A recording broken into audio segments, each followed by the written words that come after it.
પાટણના ખાલકપુરા વિસ્તારમાં વ્યાજખોરીના અમાનવીય કૃત્યને કારણે એક નિર્દોષ મહિલાએ પોતાનો જીવ ગુમાવ્યો છે.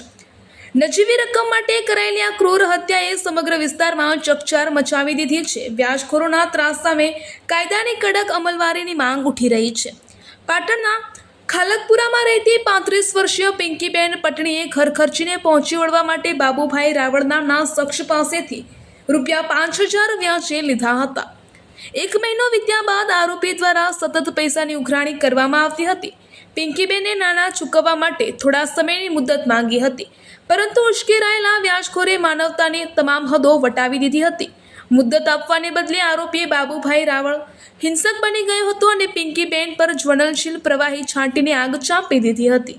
આ કરુણ ઘટનામાં મહિલા ગંભીર રીતે દાઝી ગઈ હતી. આસપાસના લોકો દ્વારા તેમને તાત્કાલિક સારવાર માટે ધારપુર સિવિલ હોસ્પિટલ ખાતે ખસેડવામાં આવ્યા હતા, જ્યાં સારવાર દરમિયાન તેમનું કરુણ મોત નીપજ્યું હતું.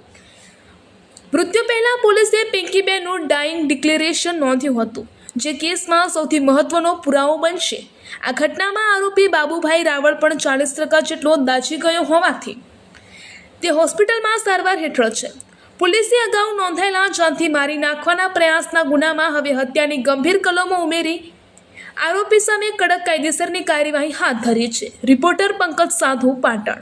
તારીખ 12/7/2026 પાટણ સિટી એ ડિવિઝન પોલીસ સ્ટેશન વિસ્તારમાં ધારપુર સિવિલ હોસ્પિટલમાંથી એક વર્દી આવી હતી કે પાટણ સિટી એ ડિવિઝન પોલીસ સ્ટેશન વિસ્તારમાં રહેતા પિંકીબેન પટણી હાલ દાઝી ગયા છે અને સારવાર હેઠળ છે.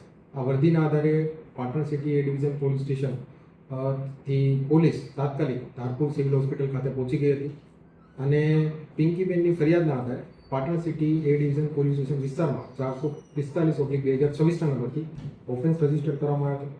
આ ગુનાની ટૂંક હકીકતની વાત કરીએ તો પિંકીબેન પટણીએ એકાદ મહિના પહેલાં એની બાજુમાં રહેતા બાબુભાઈ રાવળ પાસેથી ₹5000 ઉછીના લીધેલા હતા અને આ જે ઉછીના પૈસા પાછા લેવાની જે રકઝક હતી એમાં આખી ઘટના બની હતી.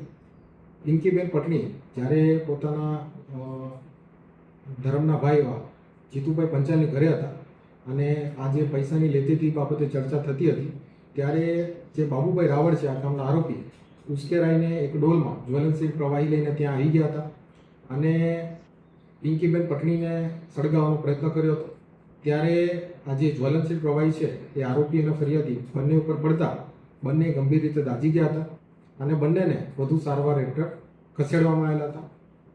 પિંકીબેન પટણીની હાલત નાજુક હોતા એમને વધુ સારવાર માટે અમદાવાદ સિવિલ હોસ્પિટલ ખાતે ખસેડવામાં આવેલા હતા.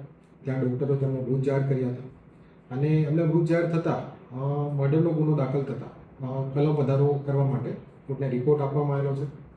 હાલ આ જે ગુના છે એની તપાસ પાટણ સિટી એ ડિવિઝનના પોલીસ ઇન્સ્પેક્ટર KG ભોય સાહેબ ચલાવી રહ્યા છે અને આ ગુનાની જે મુખ્ય હકીકતની વાત કરીએ તો જે ₹5000 ઉછીના આપેલા હતા એના સિવાય પણ કંઈ હકીકત છે, મોટિવ શું હતો એની વધુ તપાસ હાલ ચાલી રહી છે.